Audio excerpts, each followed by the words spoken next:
జీవితం అనేది ఎలా ఉంటుంది అంటే సుఖాలు దుఃఖాలు ఎప్పుడు వస్తాయో ఎవరూ చెప్పలేమండి. నిన్నటి దుఃఖము ఇప్పటికీ నిర్మల సౌఖ్యము, నిన్నటి దుఃఖము ఇప్పటికీ నిర్మల సౌఖ్యము, రేపు సౌఖ్యమో విన్నదనంబు చెప్పగల వీరులు లేరిలా, రేపు సౌఖ్యమో విన్నదనంబు చెప్పగల వీరులు లేరిలా, జీవితం బనన్ నిన్నకు నిర్ణయేయగును నేటికి నేడగు రేపు రేపగున్, జీవితం బనన్ నిన్నకు నిర్ణయేయగును నేటికి నేడగు రేపు రేపగున్, ఉన్నది ఉన్నట్టుల్గొనుము ఉన్నది ఉన్నట్టుల్గొనుము ఊహల పోహలు మనుకొమ్మికన్. నిన్నటి దుఃఖం ఇవాళకి సుఖం మనకి తెలుస్తుందండి ఖచ్చితంగా. ఒక ఏడాది క్రితమో 2 ఏళ్ల క్రితమో మన ఇంట్లో ఏదో దుఃఖం వచ్చింది, కష్టం వచ్చింది. మనం అప్పుడు బాగా ఇబ్బంది పడిపోతాం.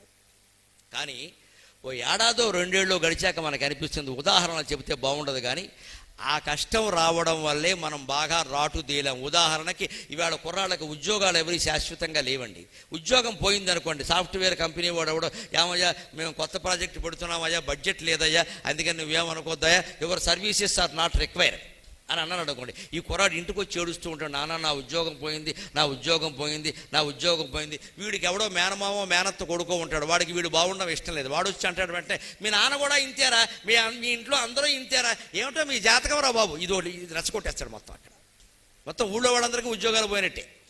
దీంతో వీడు బాగా డిప్రెషన్, నిరాశ, నిస్పృహకు లోనవుతాడు. కానీ ఆ కుర్రాడు వెంటనే ఉద్యోగం పోయిందన్న విషయాన్ని పక్కనెట్టి కొత్త ఉద్యోగం కోసం చేసే ప్రయత్నం చేస్తూ దానికి సంబంధించిన పుస్తకాలు చదువుకుంటే, ఈలోపు కాస్త ఖాళీ సమయంలో జిడ్డు కృష్ణమూర్తి గారి పుస్తకాలు, రమణ మహర్షి గ్రంథాలు, యోగ వాసిష్టం లాంటి గ్రంథాలు, ముఖ్యంగా యువతరానికి భగవద్గీత మించినటువంటి గ్రంథమే లేదండి, భగవద్గీత మించిన సాధనమే లేదండి.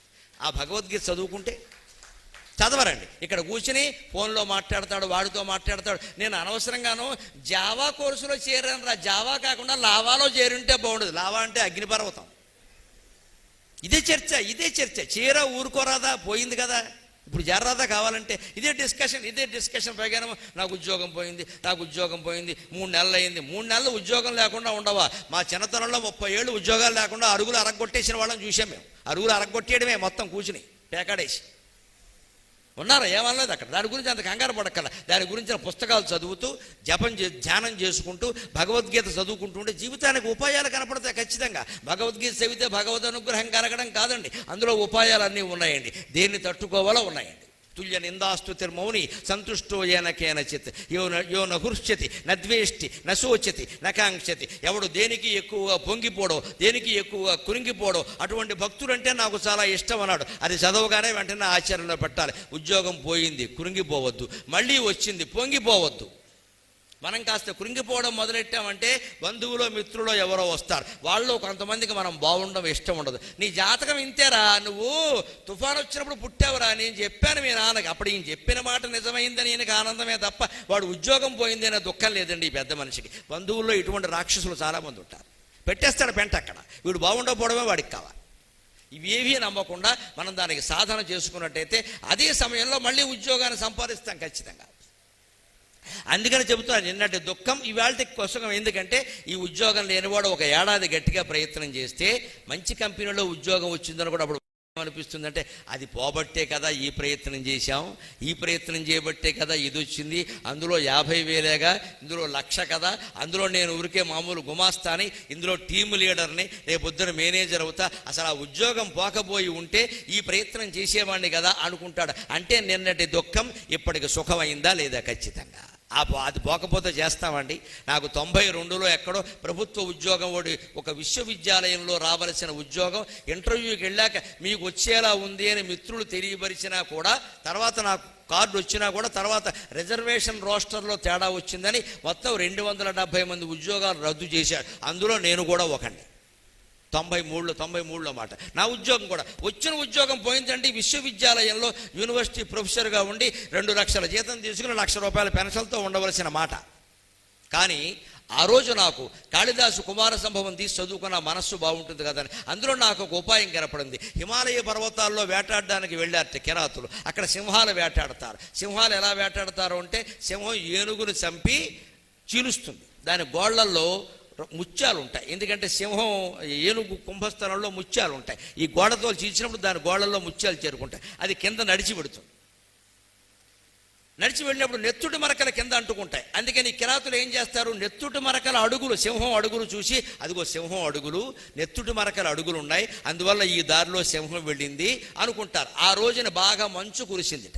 కాళిదాసు చెబుతాడు, పదం తుషారశ్రుతిధౌత రక్తం యస్మిన్ అదృష్ట్వాపి హతద్విపానాం రకం విదంతి మార్గం నకరంధ్రముక్తైః ముక్తాఫలైః కేసరినాం కిరాతాః అని కుమార సంభవం ప్రథమ సర్గలో హిమాలయ వర్ణనలో చెబుతాడు. అందుకని వాళ్ళు ఏం చేశారంటే నెత్తుడి మరకల మార్గం ఉంది, అక్కడ అడుగులు కనపడతాయి, కానీ మంచు బాగా కురియడం వల్ల ఆ మరకలు చెరిగిపోయాయి. వెంటనే ఒకడనట్ట, రంగా దిక్కుమాలిన కొండరా, సింహాలు ఇక్కడే ఉంటాయి, మంచు ఇక్కడే ఉంటుంది, సింహాలను వేటాడదామని వచ్చాం, అడుగు జాడలు చెరిగిపోయి మంచు కారణంగా ఎక్కువ మంచు కురిసిందిరా, ఏం చేయాలో తెలియట్లేదు. మా ఆవిడకేమో సింహాన్ని చంపి సింహం గోరు పట్టుకొస్తా, పులిగోరు పట్టుకొస్తా అని చెప్పా, ఇంటికెడితే అది ఆక్షేపిస్తుందిరా అన్నట్ట. ఈ రెండో వాడు అన్నట్ట, కంగారు పడకో ఇంకో దారి ఉంటుంది అని చుట్టూ వెతికట్ట. ఆశ్చర్యకరంగా ఇంకో చోట చూస్తే ముత్యాలు అక్కడక్కడ రాలిపడి ఉన్నాయిట.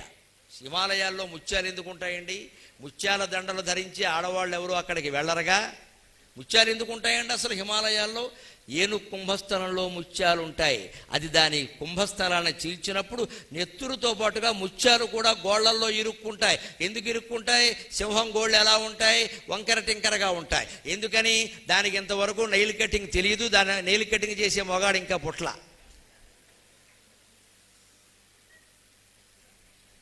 అందుకనే నెయిల్ కటింగ్ గోళ్ళు కత్తిరించుకోవడం లేకపోవడం వల్ల వంకర టింకరగా ఉండడం వల్ల ముత్యాలు అందులో ఇరుక్కున్నాయి.